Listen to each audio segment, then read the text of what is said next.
yo na Kongo bawangani andimaki pasi pamba te alingaki bokonzi etelema kasi lelo yo na Kongo bawangani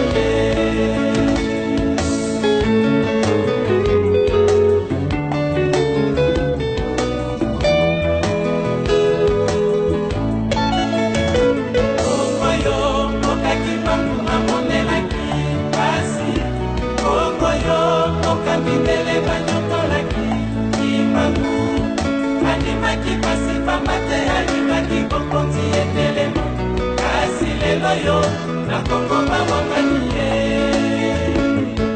andimaki pasi pamba te alingaki bokonzi etelema kasi lelo yo na Kongo bawangani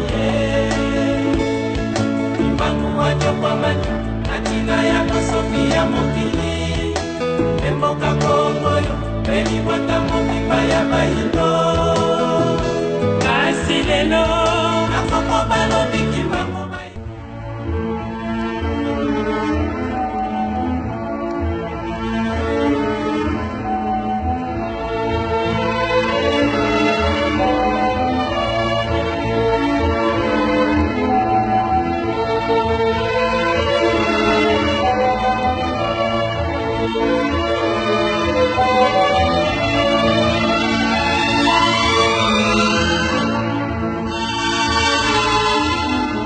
Bien chers téléspectateurs, bonjour et merci de nous retrouver une fois de plus dans cette tranche spéciale consacrée pour vous parler de l'indépendance de la République démocratique du Congo.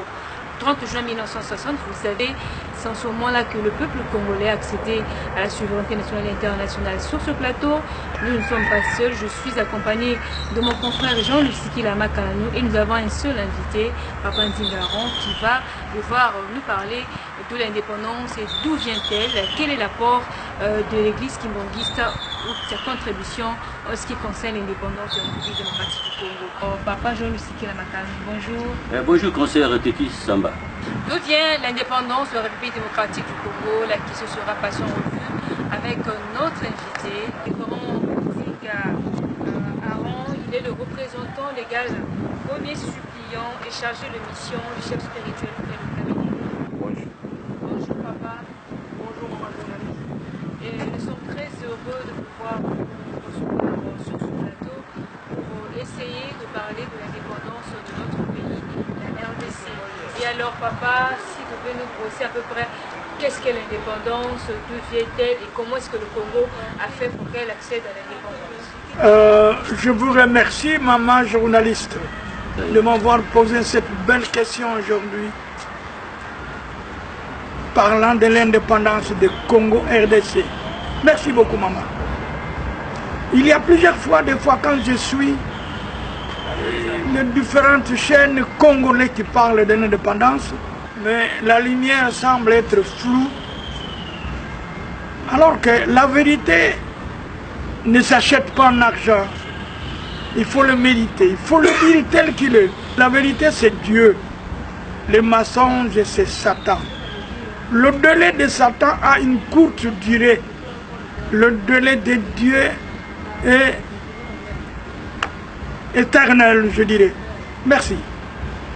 L'indépendance comme telle pour notre pays a une fondation. Dans sa fondation, il y a quelqu'un envoyé, choisi par Dieu. Tel a été chez nos amis blancs ou israélites qui a eu depuis la création du monde. Dieu a travaillé qu'avec les juifs, les israélites. D'où il a mis sa parole, son pouvoir et tout pour diriger ce monde. Et à notre tour, nous, Jésus nous a promis, après toute sa souffrance, il dit, j'ai une autre nation. Dans l'Afrique, je ne suis pas arrivé. Je vais retourner chez mon Père, vous demander une autre consolateur qui va venir vous aider. Vous l'appellerez Saint-Esprit. Lui, il fera et il vous dira ce que je vous ai dit. Celui-là vous sauvera dans toutes vos souffrances. Ceci est dit par Jésus-Christ dans le livre de Jean 14. 25-26, lisez bien, vous verrez la promesse de Jésus. Tout le monde dit Jésus. Est-ce que nous suivons ce que Jésus nous aurait dit? C'est malheureux.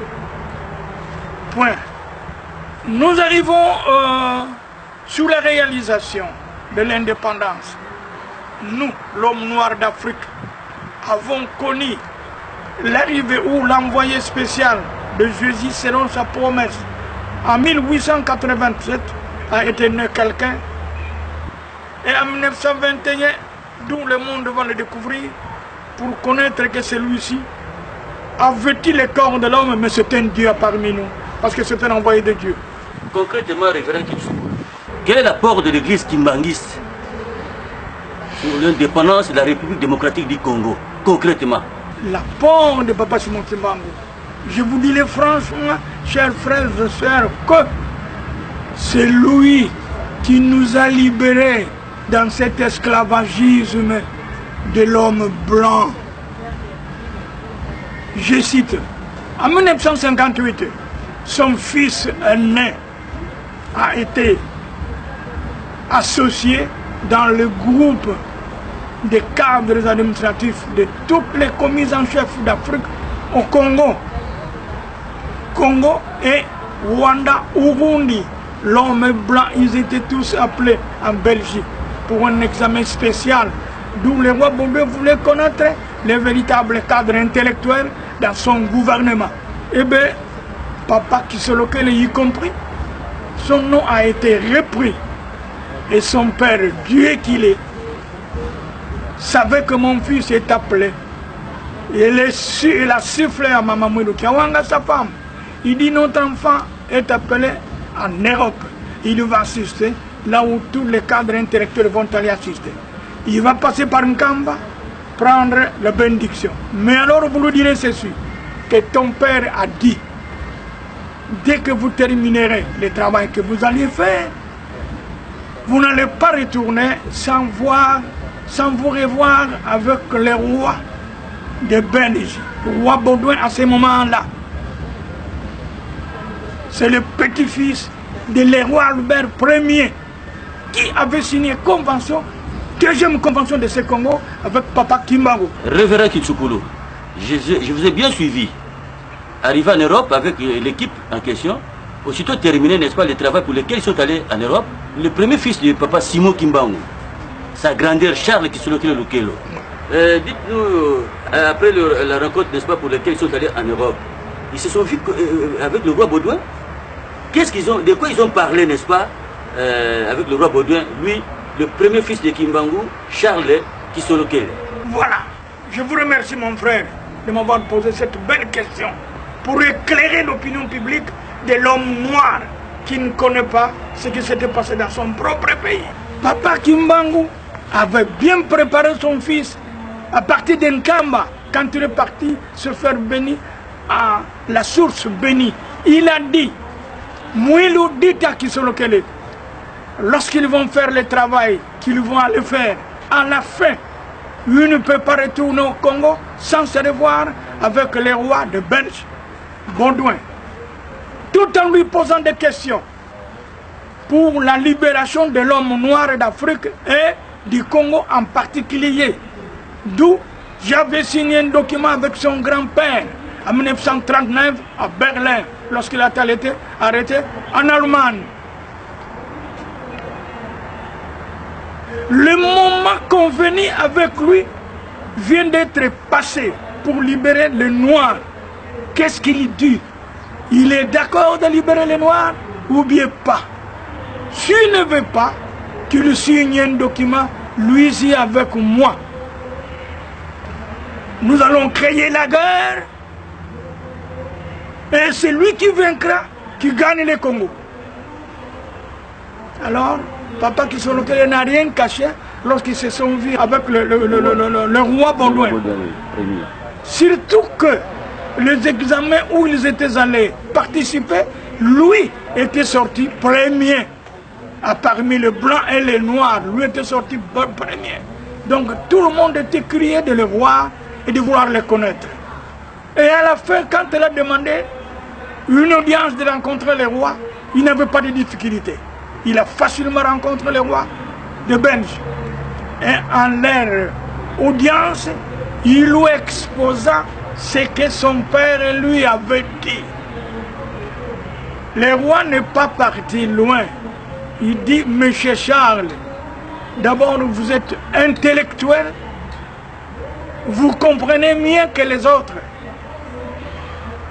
Cela ne me dit pas quelque chose d'étrange, car le dossier signé entre mon grand-père avec ton père, je l'ai dans mon dossier. Mais donnez-moi le temps. Il dit, à la fin, il dit, Monsieur Charles, dès votre retour au Congo, vous êtes nommé chef de la population noire à Kinshasa. On va vous construire une maison, une grande maison, que vous allez rester à Kinshasa pour diriger tous les Noirs. Papa Kisolokelé répondra, Sa Majesté le roi de Belge, je ne suis pas venu pour cela. Mon point de vue et le point de vue de mon père, c'est de libérer l'homme noir d'Afrique par son indépendance. Parce que le convenu avec votre grand-père, c'est de libérer l'homme noir. Nous avons souffert, moi avec mon père, ma mère, mes frères, et ceux qui avons suivi mon père, 150 000 familles Déportés. Déportées. Tout le monde est mort à cause de la libération du Congo, que vous voulez toujours nous faire souffrir. Moi qui suis prison, comment je vais aller rester à Kinshasa pour diriger mes frères noirs tout en étant esclave? Je ne suis pas d'accord. Roi Baudouin Akoloba, d'où il va parler, il dit, Monsieur Charles, à partir d'aujourd'hui, votre emprisonnement est fini. Vous n'êtes plus prisonnier. Tous vos frères qui sont dans l'Est en prison, leur prison est terminée. Votre maman est libérée. L'histoire est terminée. Maintenant, vous attendez que le jour de votre libération du Congo, je veux d'abord, donnez-moi le temps de réunir mon parlement. Le roi belge qui a promis au mois de mai, vers le 28, le 29 mai 1958. Ceci s'est passé en 1958. Oui, révérend Nzinga Kitchukulu Aron. Oui. Mais le papa Simon Kimbangu était en prison au Katanga, ça nous le savons tous. Comprenez? Mais quand est-ce qu'ils ont signé, n'est-ce pas, ces documents-là dont vous avez fait allusion? Et où? Ceci étant, si nous, l'homme noir d'Afrique, était conscient, ce sont des choses qui devaient nous apprendre que Papa Kimbangu était réellement Dieu parmi nous noirs. Comme Dieu a dit à Abraham que vous êtes Dieu parmi tout homme, peuple israélite. Oui, le Juif. document dont on parle. Alors, Papa Kimbangu s'est trouvé en prison, comme vous le dites, c'est vrai. Mais en tant que Dieu, il a vu ce qui s'était passé en Allemagne. Et il s'est référé en disant, c'est lui qui a signé le document en 1885 au Berlin pour la libération du Congo après 50 ans. Et maintenant, il est arrêté en Allemagne. Et les Allemands préparent sa mort. Et si lui meurt, qui va donner l'indépendance des Noirs au Congo? Parce que c'est lui qui est conscient de cela. Les autres diront non. Parce qu'à ce moment-là, l'Allemagne dirait c'est mon pays. Et j'ai signé aucun document avec quelconque. Alors, Papa Kimbangu s'est piranné en Allemagne, en prison là où il se trouvait. Il lui a surpris. Donc mystiquement alors. Mystiquement. Oui. Mystiquement, il s'est trouvé là-bas. Là où il était, c'est-à-dire en prison. En prison. Le papa Simon Kimbangu qui était au Katanga en prison, il est allé d'une manière mystérieuse. Il s'est retrouvé dans la prison, n'est-ce pas? Là où était, n'est-ce pas, le roi des Belges, en prison en Allemagne. C'est ça. C'est là où ils ont signé, n'est-ce pas, ces documents-là? Exactement. Oui, c'est ces documents que Papa Kisolokelé a fait allusion lorsqu'il a eu l'entretien avec le roi de Belge, Baudouin. Et Baudouin n'a pas refusé, il a dit oui. Ce document se trouve dans mon dossier. Donc je n'en disconviens pas de céder cet indépendant. Quant à dire que ton père veut faire la guerre avec moi, lui qui est mort depuis 1951, Aujourd'hui, nous nous trouvons en 1958. Comment je vais faire la guerre avec lui? Moi, je n'ai pas besoin de la guerre. Ton père est trop mystique, je ne peux pas. Le roi Baudouin a refusé. Il dit, je suis d'accord de donner l'indépendance d'Afrique de l'homme noir au Congo. Je vais réunir mon parlement, M. Charles Kisolokele. Vous rentrez avec l'espoir que bientôt vous aurez votre indépendance. Le dernier parole du roi Baudouin dans leur audience, il dit, M. Charles, vous êtes cadre intellectuel que nous comptons beaucoup. Nous construisons à Kinshasa une belle maison pour vous, où vous serez premier bourgmestre de la ville. Il ne vous manquera rien, on vous donnera tout. Papa Charles a dit, niet. Moi, j'ai besoin de mon pays, la libération de moi avec mes frères et mon père. Terminé, je n'ai pas besoin d'autre chose. C'est comme ça que Papa Charles est rentré. C'est-à-dire, chers amis, la maison dont je fais allusion de la parole, c'est celui qui a été construit au pont Kabingabi. Là où se trouve la police aujourd'hui. La grande maison là a été construite pour Papa Charles Kisolokele Lukelo, qui vient de résider à Kinshasa, qui l'avait totalement refusé. Elle a couru seulement la libération du Congo. Papa Kisolokele avait allié les corruptions d'argent, les belles maisons et les belles choses et les grades et tout cela dit non, non, j'ai besoin de la libération du Congo. Et après, quand Papa Kisolokele était rentré, qu'est-ce qu'il avait fait? Qu'est-ce qui s'était passé? Merci beaucoup, ma fille. Quand Papa Kisolokele est rentré à Kinshasa, ils se sont réunis avec son petit frère, Papa Dianguenda, pour partager ce qui s'était passé en Belgique. Il était quoi, Papa Dianguenda, en ce moment-là? Papa Dianguenda était déjà presque libre, il s'occupait de l'église. Papa Kisolokele, quand il est rentré au Congo, se réunissant avec son petit frère Papa Dianguenda, ils ont arrêté l'idée de réunir leurs amis parce que Papa Kimbangu lui avait dit au retour que Mouilou dit à Kisolokele qu'il réunir leurs amis qui ont étudié avec eux, ceux qui sont sérieux, qui sont intelligents, pour préparer le groupe, pour demander Kimbouanza indépendance. Est-ce qu'en ce moment... Et ils doivent rester leurs conseillers. Dianguenda, vous occupez seulement de l'église, Kisolokele, vous travaillez avec les hommes politiques pour le gouvernement. C'était ça, et ce qui a été fait. Donc le premier groupe réuni, c'était Mpinzaltir, Diomi Gaston, Nganza Daniel et les autres, tout ça. Ils ont préparé la première alliance qu'on appelait Alliance de Bas-Congo. Alliance de Bas-Congo. Dans l'Alliance de Bas-Congo, le premier président c'était Mpinzaltir. Avant d'y arriver à créer la Bako, c'était d'abord Alliance de Bas-Congo, dirigée par Mpinzi Arthur. Il a fait ça, il a laissé Papa Dianguenda avec les amis ici, lui est rentré à Tchéla. Il va venir nous trouver, parce que quand il partait en Europe, il nous a réunis, moi avec André Benza et les autres que nous étions là, de cataracte. Il nous a dit, moi je pars, je suis appelé en Europe, je laisse la maman avec les enfants. C'était maman Saloulou Pauline, sa femme. Avec les enfants, c'était maman Marianne et maman Nelly, filmé, Alphonse était encore trop jeune, la bébé. Et puis, Albertine était leur belgien. Quand on est arrivé au Congo, ils se sont réunis d'abord avec son petit frère, en réunissant les idées, de choisir parmi les amis qu'ils avaient connus, qui sont sérieux, pour voir le problème de la libération du Congo. C'est-à-dire problème politique. C'est Papa Kisolokele qui était à la tête. Ils ont réuni les amis. Ce que j'ai connu à ce moment-là, parce qu'ils venaient jusqu'à tuer la même. Pinzaltu, quelqu'un de Boma, Mokonga Boma. Diom Gaston, c'était à ce moment-là. Oui. Kanza Daniel, de Louos, et les autres, tout ça. Ils se réunissaient au niveau de guide. Moi, je connais ça bien parce que tout ce qui s'est passé, Papa Charles, quand il vient à la maison, il nous disait, il me le disait moi. À ce moment-là, le problème politique, vous ne pouvez pas le parler en coup de route, on vous arrête. Parce que les Belges étaient déjà debout de surveiller les Noirs qui veulent parler de l'indépendance. Alors, le tout, on se réunissait dans des endroits où les Kimbanguistes priaient. voyez-vous, provisoirement.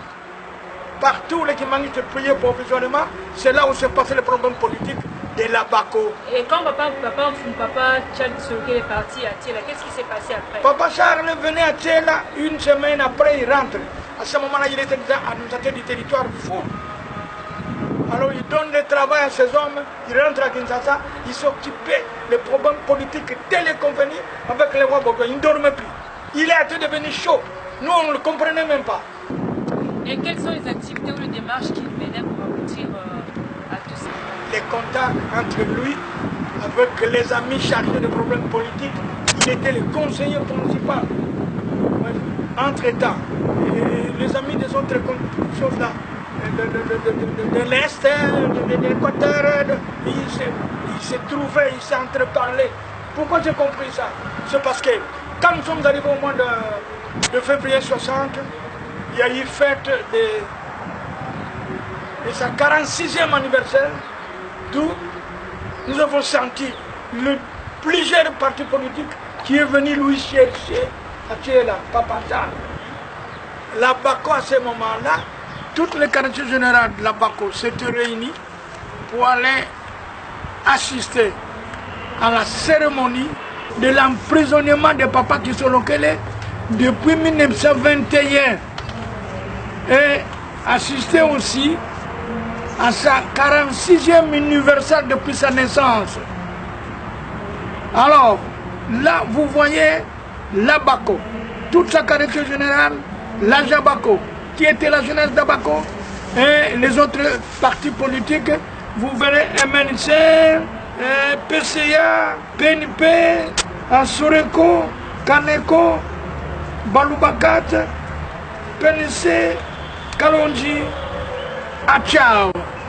Toutes ces partis, plus que ça, tout le monde était présent dans cette grande fête. Au Mayombe, donc à Thiela. C'était quelle date? Le 12 février 1960.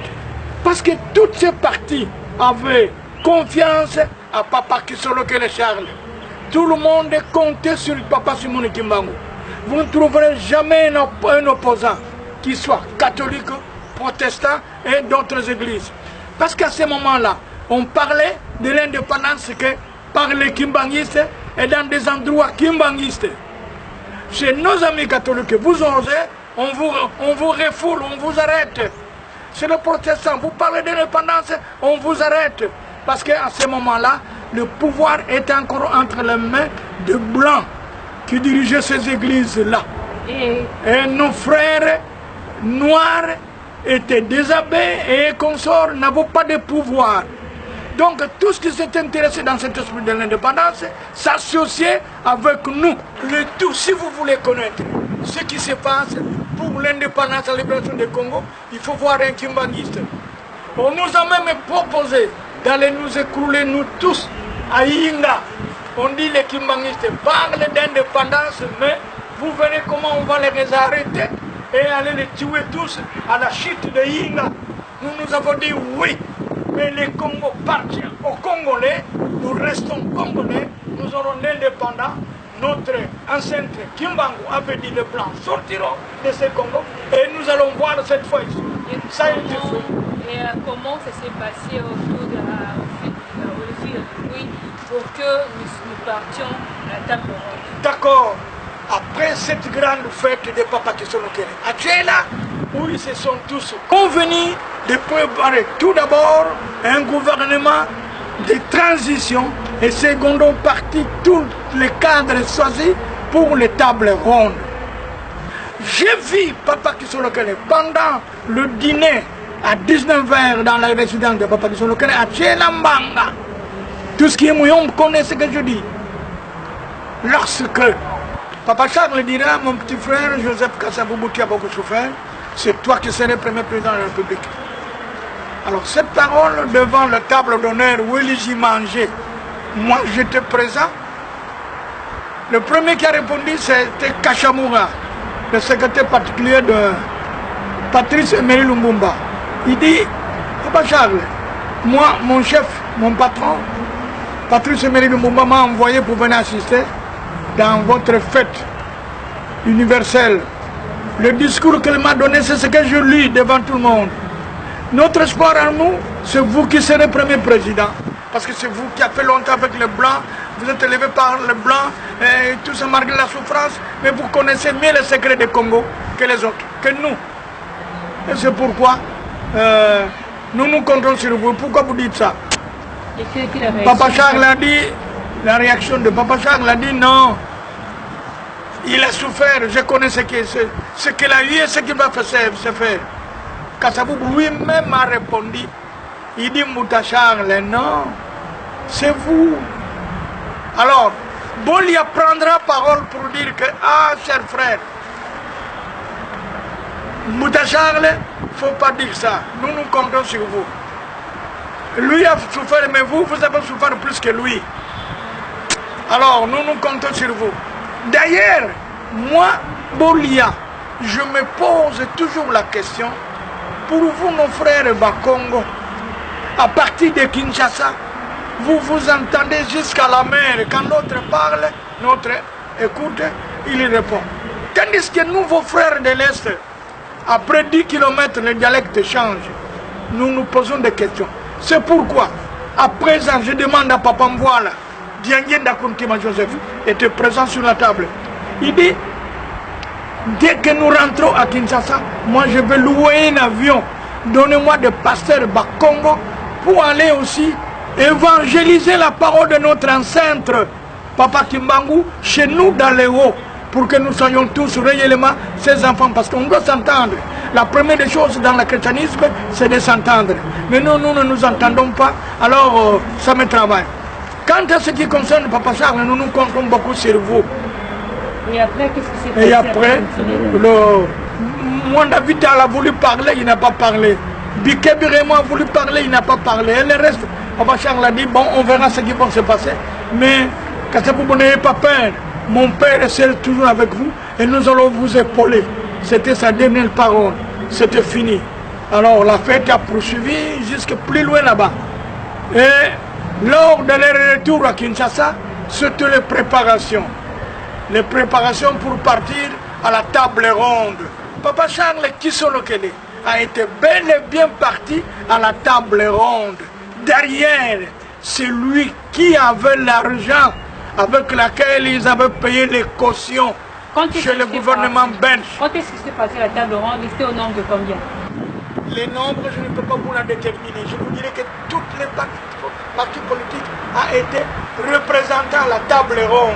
C'est parce que Maître Kroko, qui était notre avocat, lorsque Kasavubo était arrêté, on a cheminé à Brazzaville par une technique que je ne peux pas vous déterminer aujourd'hui, que nous connaissons bien. Parce que l'histoire, il faut le suivre comme tel que ça a été passé. Moi, j'étais pour moi présent, je voyais ce qui s'est passé. Quelque chose qui m'échappe, je pose la question à Papa Kisolokele Charles. Il me répond, il me donne la lumière. Donc, l'arrivée de Maître Croquet à Brazzaville, parce que tout notre groupe d'Ambako était arrêté, se trouvait à Brazzaville. Toutes les partis politiques, la tête de l'Ambako se trouvait à Brazzaville, avec quelques ses accompagnants. Donc, le plainte a été posée par l'Ambako à partir de Brazzaville chez Youlou Flibert, qui était absent, il se trouvait en France. Le bureau de Youlou Flibert a informé Flibert Youlou en Europe, en France, et Youlou Flibert a fait tout pour nous trouver un défenseur qu'on appelait Maître Croquet. Et Maître Croquet a été descendu de la France pour Brazzaville, d'où il a trouvé Kassabou avec tout son staff. Il les a interrogés, il a fait les dossiers. Maître Croquet traversait à Kinshasa, trouvait chaque parti politique. Chaque parti politique a donné sa vision à lui. Les visions des partis politiques étaient unies pour demander l'indépendance, nous tous. Nous voulons l'indépendance immédiate. Et alors, au vu de ce dossier, Maître Croquet se trouvait satisfait. C'est comme ça qu'il est rentré en France ou en Belgique, déposer la plainte. Non, j'arrive. Déposer la plainte lorsque le moment était venu pour aller assister à la table ronde, toutes ces partis politiques étaient représentés tels qu'ils nous étaient recensés par Maître Croquet dans leur dossier. Et alors, Papa Charles Kisolokele, c'était le ténor du groupe, il était le conseiller principal. Tous les partis politiques venaient lui voir et lui donnaient des visions. Lumbumba, c'était un grand leader qui avait la majorité. Mais alors, il savait Kisolokele et qui est-il. C'est pourquoi il avait rédigé un bon discours qui a été lu à Tchela le 12 février 1960. Ça c'est devant moi. Je vis, j'ai connu ce qui a été dit là-dessus. Sur ce, lorsqu'ils sont arrivés au traité du problème, le gouvernement belge, selon la loi, avons demandé les cautions pour libérer les dossiers au tribunal. Eh bien, aucun parti politique n'avait l'argent. Ni la Bako, la nôtre, n'avait pas l'argent. Papa Kisolokele, Papa Simon Kimbangu savait tout ce qui va se passer en Belgique. C'est lui qui a dit à son fils, Diangenda, Telambutaku, Kanatemo, dites à votre grand frère d'amener l'argent. Papa Dangenda a fait sortir 50 000 francs belges à la banque de Kinshasa ici. Parce qu'ils avaient leur économie, ils se connaissaient. Et où est-ce qu'il avait placé cet argent? Alors, il a donné l'argent à Papa Kisolokele. Il dit, en Europe, si on vous demande l'argent, vous allez, Papa dit, je connais bien. Il est parti avec ça. Alors, pendant qu'on leur avait demandé les cautions, personne n'avait l'argent. Papa Kisolokele a fait sortir l'argent. Il a remis les cautions demandées. Pour l'indépendance de ce Congo, ça n'était pas l'argent d'une partie, non. L'argent propre de Papa Kisolokele avec son petit frère. Aucun parti politique n'avait l'argent parce qu'ils ne savaient pas. Ils ne savaient pas qu'on va nous demander les cautions là-bas avant qu'on soit admis. Alors, nous, c'est nous qui avons, qui vivons avec Dieu. Dieu savait ce qu'il va se passer en Belgique. Il a remis à son grand frère l'argent de Papa Dangenda. Et Papa Dangenda a été suffré par leur père, Papa Simon Kimbangu. Le montant était de 50 000 francs belges. Et la question vous sera posée, papa, l'argent qu'il avait remis, c'était un montant de 50 000 francs belges. Oui. Et où est-ce que Papa Dangenda avait pu trouver cet argent, encore plus en francs belges? Papa Dangenda, la question posée, c'est où est-ce qu'il avait trouvé cet argent. Papa Dangenda, d'abord chef d'une église, malgré encore, mais alors il était déjà chef d'une église. Et secondo, secrétaire général de l'administration belge à ce moment-là. Il a travaillé pendant combien de temps? Oui, pendant longtemps. Il a travaillé pendant longtemps. Et son grand frère. Mais vous n'avez pas dit. Ils avaient leurs économies. Il ne manquait rien. Ils ont fait ça au nom de tous les kimbanguistes. Donc c'est les kimbanguistes qui avons payé l'argent de l'indépendance. Moi je croyais que papa, l'indépendance... on a eu l'indépendance par rapport au discours qu'on prononçait, alors qu'ils ont demandé en revanche quelque chose pour qu'on ait l'indépendance. Oui, oui. Sans cela, on n'allait pas voir l'indépendance. On n'allait même pas plaider. Et à qui on avait remis cet argent? Cet argent qu'on avait remis au gouvernement belge, le gouvernement belge a eu 45 000 francs belges et Maître Croquet a eu 5 000 francs belges comme 10% selon la loi. Son 10%, il avait retiré là-bas. C'est-à-dire, après la plainte de tout, après, c'est alors que Maître Croquet est venu chercher son argent ici à Kinshasa. Il a été jusqu'à mon côté, devant moi. Je me suis salué avec Maître Croquet. À ce moment-là, quand Maître Croquet est venu chercher le reste de son argent, eh bien, tous les partis politiques fonctionnaient déjà. Il y avait la facilité, surtout le Bako. Vous avez dit que Maître Croquet était venu rencontrer Papa Dangenda à Monkoto. Pourquoi faire alors? Ah bon? Un jour, Maître Croquet va venir à Monkoto, poser la question de Papa Dangenda. Il dit, Monsieur Joseph Dangenda, je suis parti de chez moi en France pour le Congo, uniquement pour venir vous voir.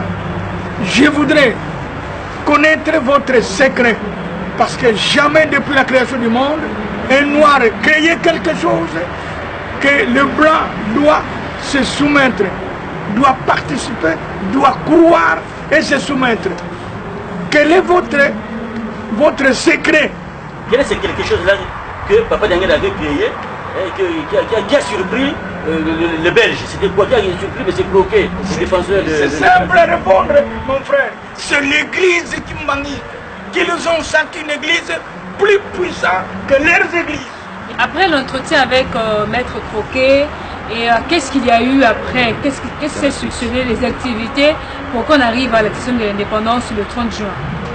C'était maintenant le résultat arrêté à la table ronde pour la libération du Congo, d'où Maître Croquet était notre porte-parole. Les questions venaient du Congo. Nous avions droit, ils avaient signé un document avec un délai. Le délai était terminé, ils devaient sortir pour laisser notre maison. Notre maison, c'est notre gouvernement, c'est notre État. Quelle est la date exacte qui a été arrêtée pour l'octroi de l'indépendance de la République démocratique du Congo? C'était le 30 juin. C'était à partir d'où ça? À partir de la Belgique. À partir de la Belgique. À partir de la Belgique. À partir de la conférence de... À partir de la conférence. Oui. Donc, quels ont été les préparatifs pour arriver au 30 juin? Les préparatifs après la conférence étaient de créer un gouvernement de transition. Ils avaient partagé le pouvoir provisoire jusqu'après les élections. Alors, ce gouvernement de transition qui a préparé les élections, qui est terminé avant le 30 juin, d'où le président était reconnu et c'est fini. Et au 30 juin alors? Le 30 juin, c'est le jour que le roi est venu déposer l'indépendance. La seule chose, la seule malheur, qui continue à nous faire souffrir jusqu'aujourd'hui. Jusqu'aujourd'hui, chers frères, Papa Diangenda avait bel et bien dit à Kassabou, qui était déjà président du gouvernement de transition, que le jour du 30 juin, Papa Diangenda avait dit à Kassabou, lorsque le roi Bobé va lire son discours, à la fin, il va vous appeler pour aller prendre les documents de la libération du Congo. Quand vous allez prendre ces documents, avant de retourner à la tribune, vous verrez un blanc qui se vêtirait en costume. Mais c'est un prêtre catholique.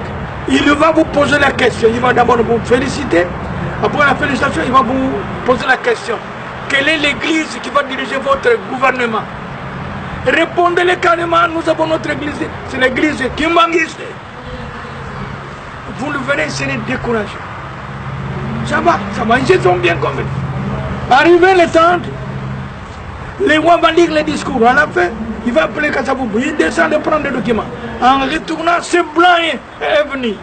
Il lui serre la main, il lui félicite, il lui pose la question. Monsieur Joseph Kassabou, maintenant vous avez votre État.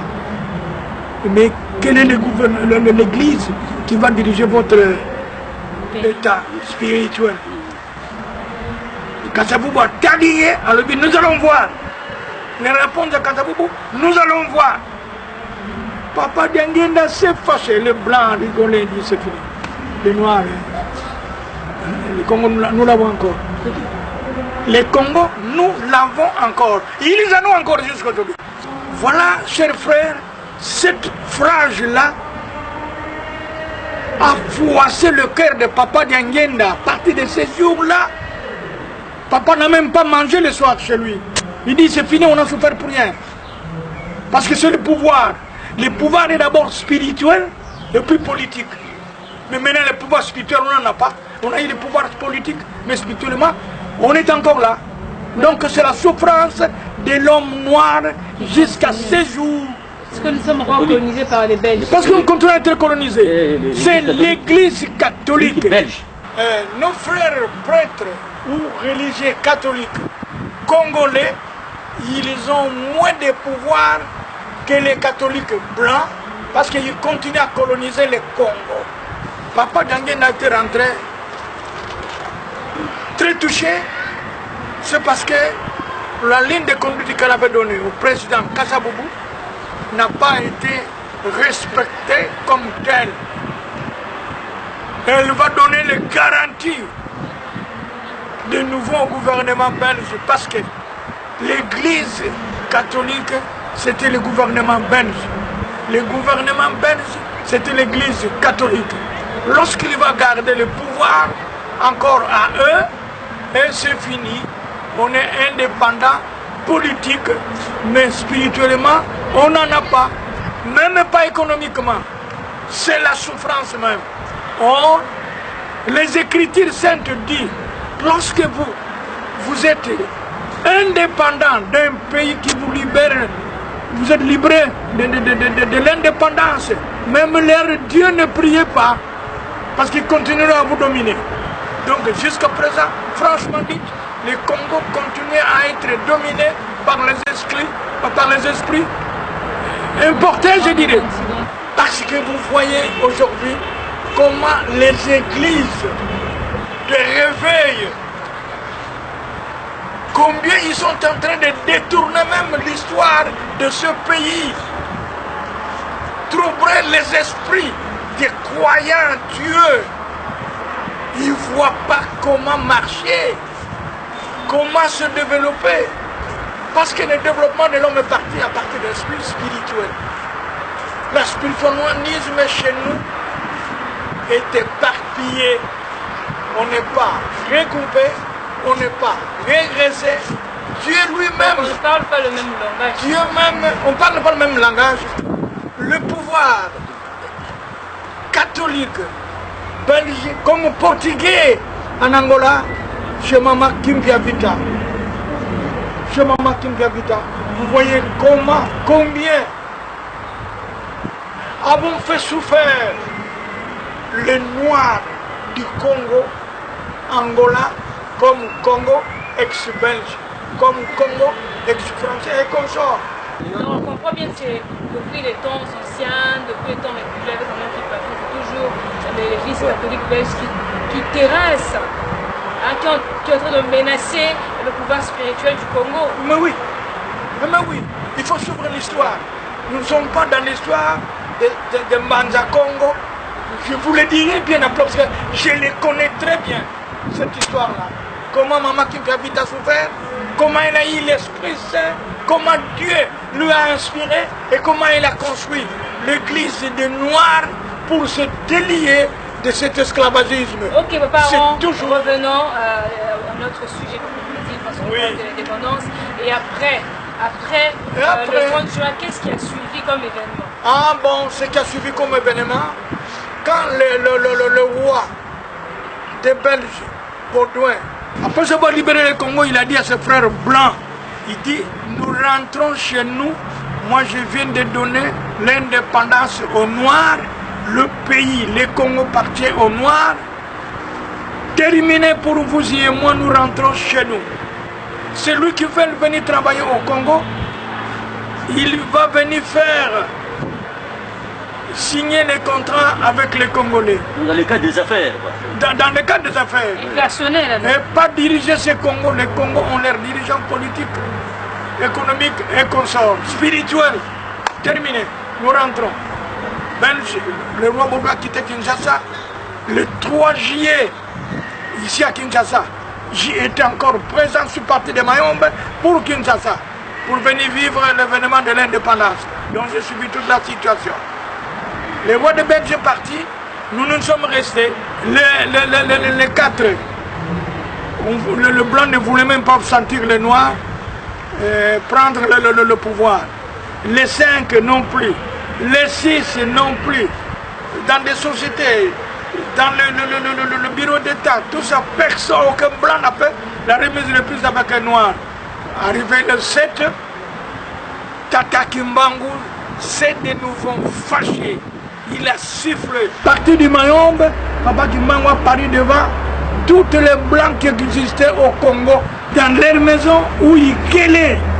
Vous voulez rentrer chez vous ou bien pas? Et d'après les blancs ont fui leur maison, les blancs ont fui des sociétés, les blancs est sorti sans quelque chose. Laissez les valises, laissez leurs femmes. Si c'est l'homme, il fuit seul, il laisse la femme avec les enfants. Si c'est la femme, il fuit, il laisse les enfants. Si c'était comme cela. Le pays comme le Congo était bouleversé sur le départ de blancs. il y a ceux qui ont fui au beach ici, Ngobila, il y a ceux qui ont fui dans les forêts, il y a ceux qui ont pris fuite de la route de l'Angola. Nous, les avons demandé pourquoi vous fouillez. Parce qu'on ne vous arrête pas, on ne vous chamaille pas, on ne vous tabasse pas. Et le blanc répondait, il dit, vous êtes les noirs, vous êtes mauvais. Nous voyons quelqu'un, un homme là noir, gros, qui est en train de gueuler. Et quand il gueule dans nos maisons, les maisons tournent, on ne peut pas supporter. Prenez votre pays, nous partons pas. Et celui-là parle la même chose. Vous courez là-bas, il dit la même chose. C'était ça les miracles, les squattistes opérés à Kinshasa. Opérés à Kinshasa. Et vous avez vécu, vous. Par Papa Simon Kimbangu. Tous les hommes vivant à ce moment-là, hommes, femmes, connaissent ça très bien. Donc les blancs voyaient partout, n'est-ce pas, l'ombre de Simon Kimbangu. Oui. Ah bon? Quand je suis retourné au Mayombe, j'ai trouvé M. Akar, qui était directeur général de la SCAM. Lui, c'est M. Akar. Ce sont des blancs qui préparaient sa nourriture. Il ne voulait même pas voir les noirs dans sa maison.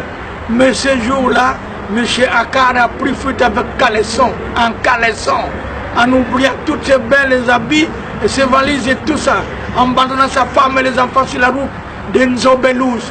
Tout ce qui est Mouyombe... Qu'est-ce qu'il leur faisait fuir? Ce qui est Mouyombe connaît ce qu'est Nzobelouz. Il fuyait comment? En voiture, à pied, comment? À pied, il fuyait à pied. Et les autres couraient avec les voitures, arrivaient plus loin, ils voient que la route n'est pas bonne, ils abandonnent la voiture, ils prennent le pied et partent. Et quel est donc votre dernier message par rapport à la fuite des Occidentaux, des Belges, des Européens, et aussi quel événement donc a mis fin à tout ça pour que le Congo soit au moins en paix? Le miracle qu'il y a eu, quand ton les a regroupé le blanc, on a réuni 3 trains qui les avaient amenés. Ceux qui ont pris fuite à l'intérieur, on ne suivait pas. Ceux qui étaient présents à Kinshasa, le militaire les avait tous regroupés pour les acheminer d'après le gouvernement. Kassaboubou, le premier ministre à ce moment-là était encore vivant, Lumumba Mary Patrice, et le papa Charles, qui était le ministre d'État, et tout ça, avons trouvé solution de prendre le blanc, les acheminer chez eux. Vous avez dit que papa Charles était ministre d'État. Ministre d'État. C'était en quelle année? En 60? En 60. Tout au départ, papa Kisoloke était sorti ministre d'État, ici à Kinshasa. Ils avaient trouvé solution de les acheminer à Matadi. De Matadi, ils prendront le bâton pour chez eux en Europe. Chose faite. Qu'est-ce qu'ils ont fait? On les a acheminés de Kinshasa jusqu'à Matadi. À Matadi, au bateau pour partir en Europe. Arrivés à Kitona base, ils se sont réunis en cours de route, ils ne veulent pas partir. Ils se sont réunis à Kitona pour dire les Noirs n'ont pas de fusil, les Noirs n'ont plus rien. Ils ne connaissent pas la guerre. Nous avons pris la guerre. Non, nous devons retourner, tuer les Noirs et reprendre le Congo. Ce que le Wambodo a fait, ça c'est pour lui. Mais quant à nous, nous avons investi au Congo, nous ne partons plus. Donc les colons et les autres jeunes, parce que tout blanc avait son fusil. Ils avaient préparé 10 bateaux de guerre pour faire demi-tour, venir acheter le Congo. Après? C'était au mois de juillet. Après, arrivé à Boma, ils ont débloqué 2 bateaux, ils ont fait descendre le militaire avec le fusil, avec le véhicule, pour désarmer d'abord Boma. Ils avaient désarmé Boma. Quand Tabora et Kanchinka, les Boma trachés me suivent, ils connaissent ce qui s'était passé. Et puis ils sont descendus au Mayombe. Là, j'étais déjà à Tchéla, j'ai quitté Kinshasa pour Tchéla. Parce que moi, j'ai surveillé bien le mouvement de l'indépendance. Arrivé à Tchéla, nous avons vu venir le véhicule de militaires blancs, pas de noirs, blancs. Tous les militaires noirs à un moment, ils étaient arrêtés. Racheté les camps Tabora et les camps Chinga. Ils ont racheté la société, l'Agrifor Lemba a été racheté par le blanc. L'Agrifor Lukula a été racheté par le blanc. Kinyat a été racheté par le blanc. Ils sont partis directement prendre la mission catholique Kangu. Ils sont descendus à Tchéla. Ils ont pris la mission Mbatantombo. Notre vieux qui était là, un vieux prêtre, donc l'abbé, on appelait l'abbé Natalis. Il avait des âges de plus de 80 ans comme moi. Eh bien, on l'a fait sortir de la paroisse. Parce qu'il était noir, on l'a fait chasser de la paroisse. Toutes les abbés noirs, dans des paroisses catholiques étaient raciés, étaient chassés devant moi. Après Ça, qu'ils on l'a aient pas occupé dit. tout ça, maintenant qu'est-ce Oui, qu'ils ont fait? maintenant les Blancs occupaient de tout ça. Ah ben, les 8 autres bateaux sont montés à Matadi. Arrivés à Matadi, ils ont laissé un bateau à Noki. Les 7 autres bateaux sont montés au port. Ils avaient pris toutes les ports.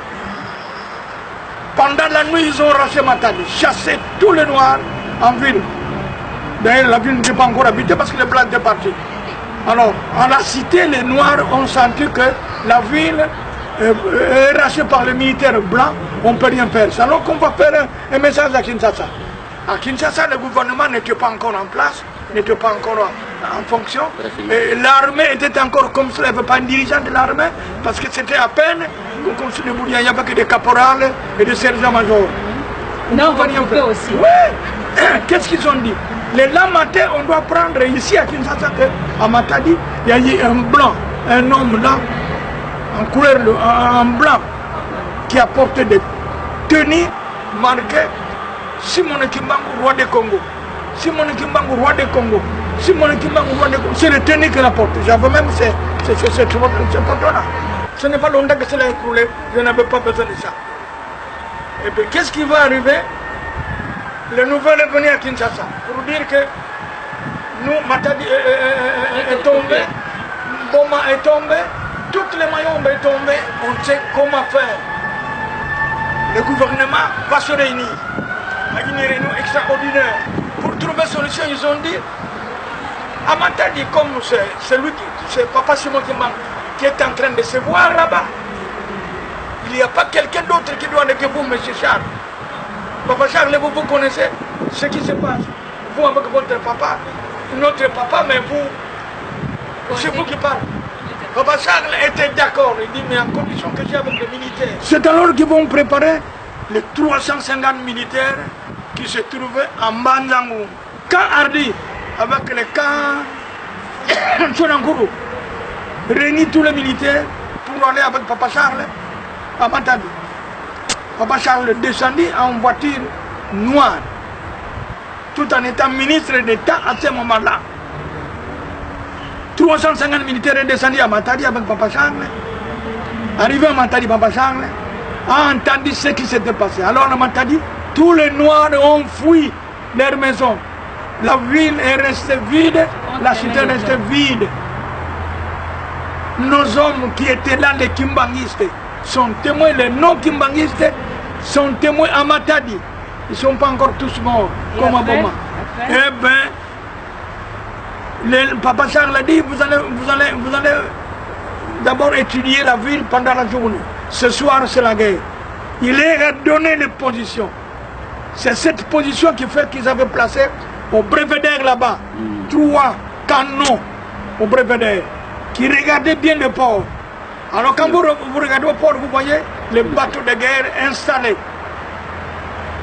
Eh bien, la guerre a eu passé la nuit, d'où les Blancs avons 5800 militaires, les Blancs militaires de guerre, 5800. Et nous avons seulement...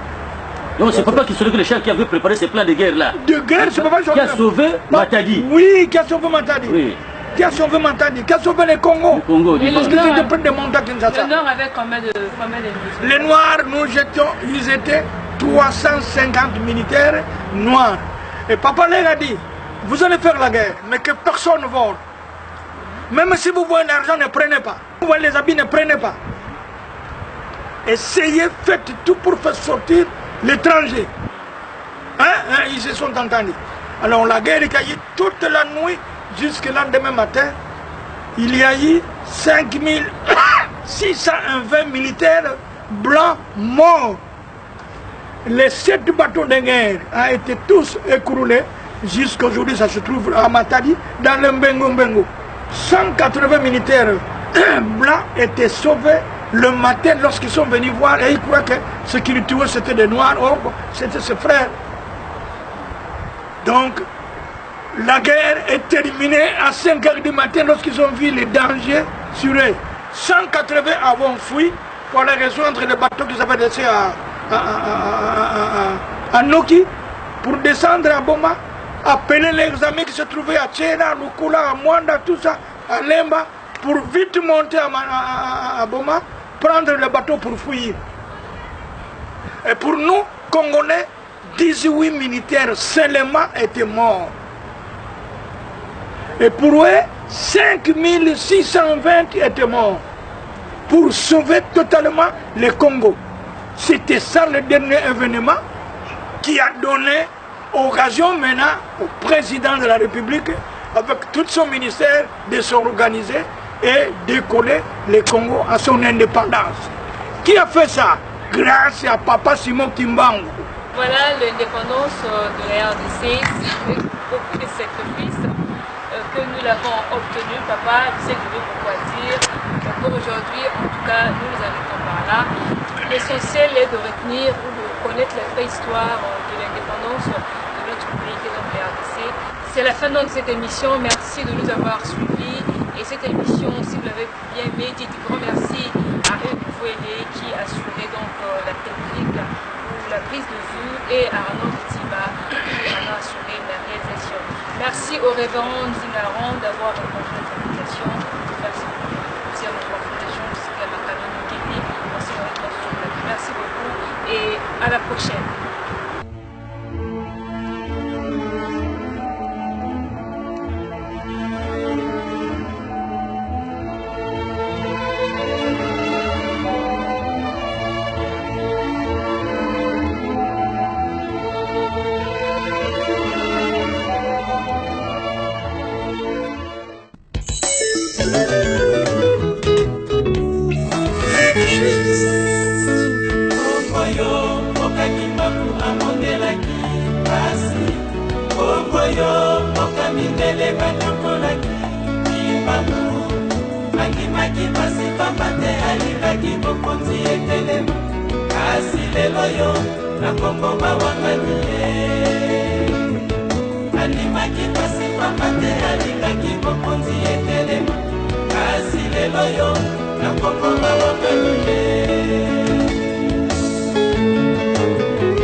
Le jour du 30 juin, Papa Denguenda avait dit à Kassavubu, lorsque le roi Baudouin va lire son discours, à la fin il va vous appeler pour aller prendre les documents de la libération du Congo.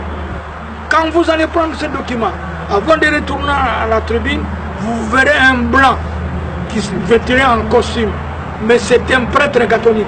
Il va vous poser la question, il va d'abord vous féliciter. Après la félicitation, il va vous poser la question. Quelle est l'église qui va diriger votre gouvernement? Répondez-le carrément, nous avons notre église, c'est l'église Kimbangiste. Vous le verrez, il serait découragé. Ça va, ils sont bien convenus. Arrivé le temps, les rois vont lire les discours. À la fin, il va appeler Kassavubu, il descend de prendre les documents. En retournant, ce blanc est venu. Il lui cède la main, il lui félicite, il lui pose la question. Monsieur Joseph Kassavubu, maintenant vous avez votre État, mais quelle est l'église qui va diriger votre État spirituel? Kassavubu a taillé, alors nous allons voir. Les réponses de Kassavubu, nous allons voir. Papa Denguenda s'est fâché, le blanc rigolé, dit c'est fini. Le noir, le Congo, nous l'avons encore. Le Congo, nous l'avons encore. Ils en ont encore jusqu'aujourd'hui. Voilà, chers frères, cette phrase-là a froissé le cœur de Papa Dianguenda. À partir de ces jours-là, Papa n'a même pas mangé le soir chez lui. Il dit c'est fini, on a souffert pour rien. Parce que c'est le pouvoir. Le pouvoir est d'abord spirituel et puis politique.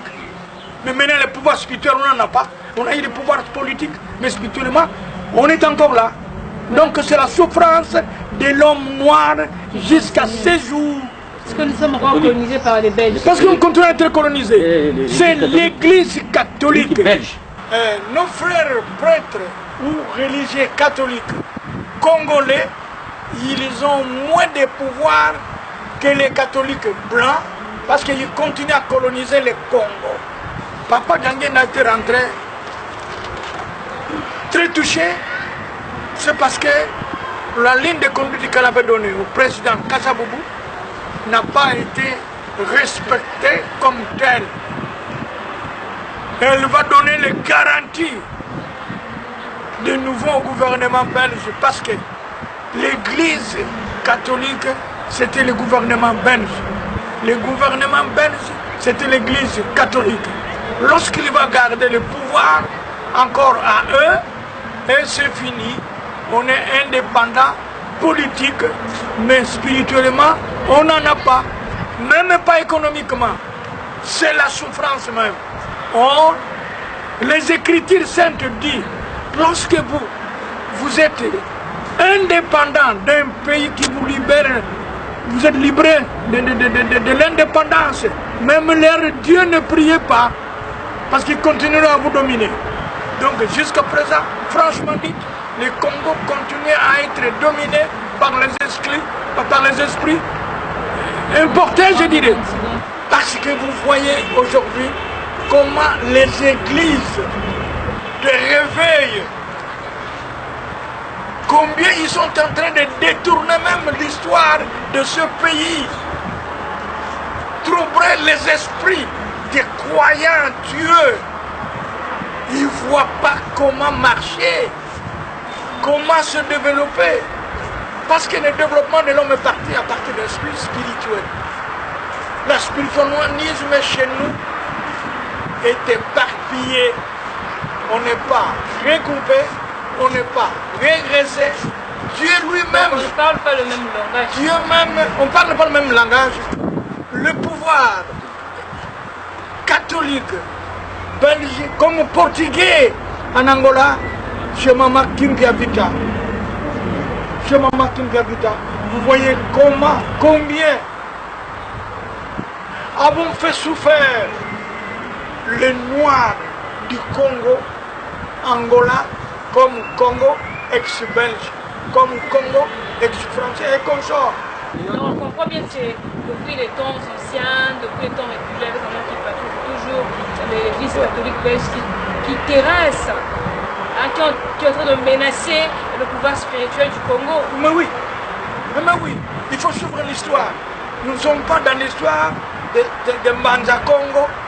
Je vous le dirai bien après, parce que je les connais très bien, cette histoire-là. Comment Maman Kimbiavita a souffert, comment elle a eu l'Esprit Saint, comment Dieu lui a inspiré et comment il a construit l'église des Noirs pour se délier de cet esclavagisme. Ok, papa, toujours... revenons à notre sujet, comme on dit, parce qu'on parle de l'indépendance. Et après le 30 juin, qu'est-ce qui a suivi comme événement? Ah bon, ce qui a suivi comme événement, quand le roi des Belges, Baudouin, après avoir libéré le Congo, il a dit à ses frères blancs, il dit, nous rentrons chez nous, moi je viens de donner l'indépendance aux Noirs, le pays, le Congo appartient aux Noirs, terminé pour vous et moi, nous rentrons chez nous. Celui qui veut venir travailler au Congo, il va venir signer les contrats avec les Congolais. Dans le cadre des affaires.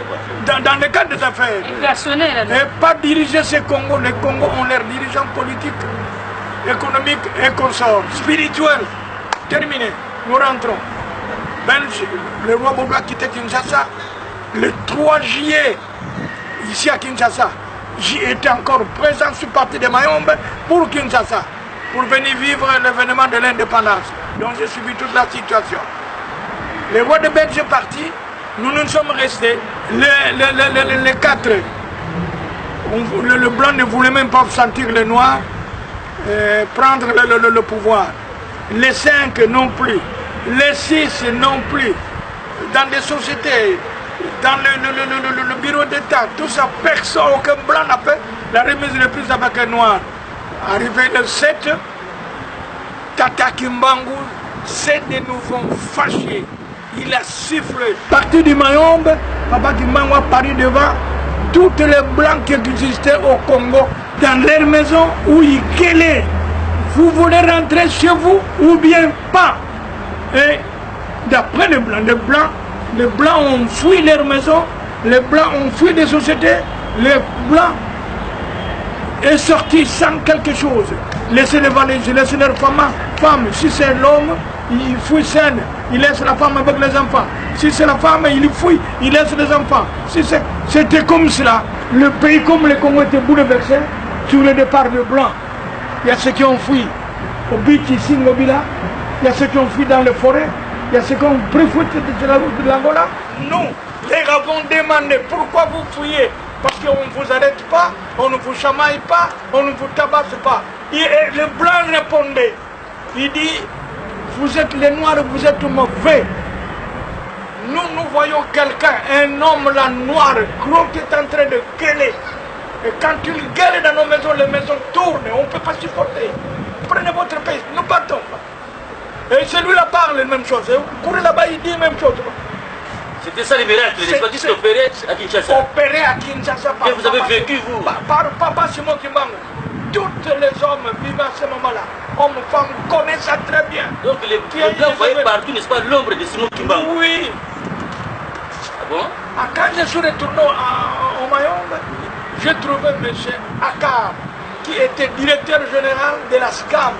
Lui, c'est M. Akar. Ce sont des blancs qui préparaient sa nourriture. Il ne voulait même pas voir les noirs dans sa maison. Mais ce jour-là, M. Akar a pris fuite avec caleçon, en caleçon, en oubliant toutes ses belles habits, et ses valises et tout ça, en abandonnant sa femme et les enfants sur la route d'Enzobelouz. Tout ce qui est Mouyombe... Qu'est-ce qu'il leur faisait fuir? Ce qui est Mouyombe connaît ce qu'est Enzobelouz. Ils fuyaient comment? En voiture, à pied, comment? À pied, ils fuyaient à pied. Et les autres couraient avec les voitures, arrivaient plus loin, ils voient que la route n'est pas bonne, ils abandonnent la voiture, ils prennent le pied et partent. Et quel est donc votre dernier message par rapport à la fuite des Occidentaux, des Belges, des Européens, et aussi quel événement donc a mis fin à tout ça pour que le Congo soit au moins en paix? Le miracle qu'il y a eu, quand on les a regroupés, le blanc, on a réuni 3 trains qui les avaient amenés. Ceux qui ont pris fuite à l'intérieur, on ne suivait pas. Ceux qui étaient présents à Kinshasa, le militaire les avait tous regroupés pour les acheminer d'après le gouvernement. Kassapoubou, le premier ministre à ce moment était encore vivant, Lumumba Mary Patrice, et le papa Charles, qui était le ministre d'État, et tout ça, avons trouvé solution de prendre le blanc, les acheminer chez eux. Vous avez dit que papa Charles qui était ministre d'État. Ministre d'État. C'était en quelle année? En 60? En 60. Tout au départ, papa Kisologra était sorti ministre d'État, ici à Kinshasa. Ils avaient trouvé solution de les acheminer à Matadi. De Matadi, ils prendront le bâton pour chez eux en Europe. Chose faite. Qu'est-ce qu'ils ont fait? On les a acheminés de Kinshasa jusqu'à Matadi. À Matadi, au bâton pour partir en Europe. Arrivés à Kitona base, ils se sont réunis en coup de route, ils ne veulent pas partir. Ils se sont réunis à Kitona pour dire les Noirs n'ont pas de fusil, les Noirs n'ont plus rien. Ils ne connaissent pas la guerre. Nous avons pris la guerre. Non, nous devons retourner, tuer les Noirs et reprendre le Congo. Ce que le Wambodou a fait, ça c'est pour lui. Mais quant à nous, nous avons investi au Congo, nous ne partons plus. Donc les colons et les autres jeunes, parce que tout blanc avait son fusil. Ils avaient préparé 10 bateaux de guerre pour faire demi-tour, venir acheter le Congo. Après? C'était au mois de juillet. Après, arrivé à Boma, ils ont débloqué 2 bateaux, ils ont fait descendre le militaire avec le fusil, avec le véhicule, pour désarmer d'abord Boma. Ils avaient désarmé Boma. Kantabora et Kanchinka. Les bons matrachés me suivent, ils connaissent ce qui s'était passé. Et puis ils sont descendus au Mayombe. Là, j'étais déjà à Tchéla, j'ai quitté Kinshasa pour Tchéla. Parce que moi, j'ai surveillé bien le mouvement de l'indépendance. Arrivé à Tchéla, nous avons vu venir le véhicule de militaires blancs, pas de noirs, blancs. Tous les militaires noirs à un moment, ils étaient arrêtés. Raché le camp Tabora et le camp Chinka. Ils ont raché la société, l'agrifor Lemba a été raché par le blanc. L'agrifor Lukula a été raché par le blanc. Kinya a été raché par le blanc. Ils sont partis directement prendre la mission catholique Kangu. Ils sont descendus à Tchéla. Ils ont pris la mission Mbatantombo. Notre vieux qui était là, un vieux prêtre. Donc l'abbé, on appelait l'abbé Natalis. Il avait des âges de plus de 80 ans comme moi. Eh bien, on l'a fait sortir de la paroisse. Parce qu'il était noir, on l'a fait chasser de la paroisse. Toutes les abbés noirs dans les paroisses catholiques étaient raciés, étaient chassés devant moi. Après qu'ils aient occupé tout ça, maintenant qu'est-ce oui, maintenant les blancs occupaient de tout ça. Ah ben, les 8 autres bateaux sont montés à Matadi. Arrivés à Matadi, ils ont laissé un bateau à Noki. Les 7 autres bateaux sont montés au port. Ils avaient pris toutes les ports. Pendant la nuit, ils ont racheté Matadi, chassé tous les noirs en ville. D'ailleurs, la ville n'était pas encore habitée parce que les blancs étaient partis. Alors, à la cité, les noirs ont senti que la ville est rachetée par les militaires blancs, on ne peut rien faire. Alors qu'on va faire un message à Kinshasa. À Kinshasa, le gouvernement n'était pas encore en place, n'était pas encore en fonction. L'armée était encore comme ça, il n'y avait pas un dirigeant de l'armée, parce que c'était à peine comme sur le bout, il n'y avait que des caporales et des sergents-majors. Non, vous aussi. Oui. Qu'est-ce qu'ils ont dit? Le lendemain, on doit prendre ici à Kinshasa, à Matadi, il y a eu un blanc, un homme là, en couleur, en blanc, qui a porté des tenues marquées Simon Kimbangu, roi des Congo. Simon Kimbangu, roi des Congo. Simon Kimbangu, roi des Congo. C'est le tenue qu'il a porté. J'avais même ce photo-là. Ce n'est pas longtemps que cela a écoulé, je n'avais pas besoin de ça. Et puis qu'est-ce qui va arriver? Le nouvel est venu à Kinshasa pour dire que nous, Matadi est tombé, Boma est tombé, toutes les Mayombe est tombé, on sait comment faire. Le gouvernement va se réunir, une réunion extraordinaire. Pour trouver solution, ils ont dit, à Matadi, comme c'est lui, c'est Papa Simon qui est en train de se voir là-bas. Il n'y a pas quelqu'un d'autre qui doit aller que vous, M. Charles. Papa Charles, vous connaissez ce qui se passe. Vous avec votre papa, notre papa, mais vous, c'est vous qui parlez. Papa Charles était d'accord. Il dit, mais en condition que j'ai avec les militaires. C'est alors qu'ils vont préparer les 350 militaires qui se trouvaient en Banzangou. Quand Hardy, avec les camps Chonankuru, réunit tous les militaires pour aller avec Papa Charles à Matadi. Papa Charles descendit en voiture noire, tout en étant ministre d'État à ce moment-là.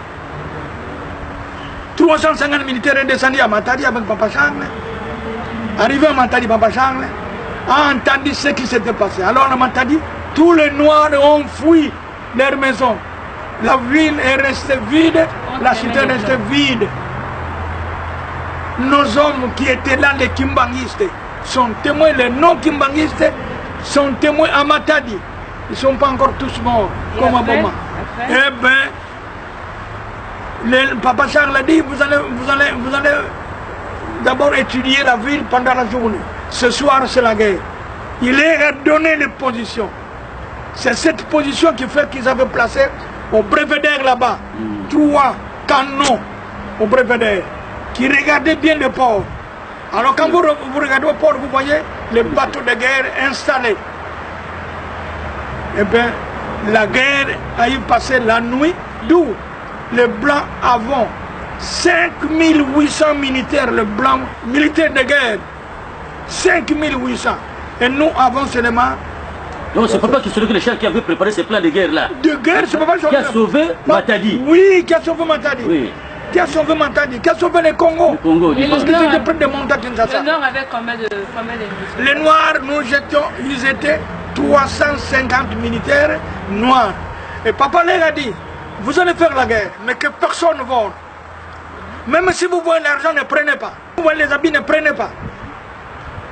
Essayez, faites tout pour faire sortir l'étranger. Ils se sont entendus. Alors la guerre a eu toute la nuit jusqu'au lendemain matin. Il y a eu 5620 militaires blancs morts. Les 7 bateaux de guerre ont été tous écroulés. Jusqu'à aujourd'hui, ça se trouve à Matadi, dans le Mbengo. 180 militaires blancs étaient sauvés le matin lorsqu'ils sont venus voir. Et ils croient que ce qui les tuaient, c'était des Noirs. Or, c'était ses frères. Donc, la guerre est terminée à 5 h du matin lorsqu'ils ont vu les dangers sur eux. 180 avaient fui pour aller rejoindre les bateaux qu'ils avaient laissés à Noki pour descendre à Boma, appeler les amis qui se trouvaient à Tchela, à Lukula, à Mwanda, tout ça, à Lemba, pour vite monter à Boma, prendre le bateau pour fuir. Et pour nous, Congolais, 18 militaires seulement étaient morts. Et pour eux, 5620 étaient morts pour sauver totalement le Congo.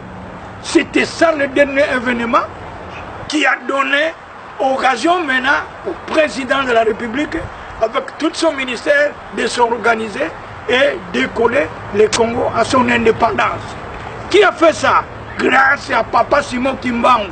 Voilà, l'indépendance de la RDC, c'est beaucoup de sacrifices que nous l'avons obtenu. Papa, tu sais pourquoi dire. Pour aujourd'hui, en tout cas, nous nous arrêtons par là. L'essentiel est de retenir ou de connaître la vraie histoire de l'indépendance de notre pays, qui est donc la RDC. C'est la fin de cette émission. Merci de nous avoir suivis. Et cette émission, si vous l'avez bien aimé, dites grand merci à eux qui assurait donc la technique, la prise de vue, et à Arnaud Kitiba qui en a assuré la réalisation. Merci au révérend Zinaran d'avoir répondu à notre invitation. Merci beaucoup. Merci à notre fondation aussi, à ma famille Mokeni. Merci beaucoup et à la prochaine.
Kasi lelo, nakoko balobi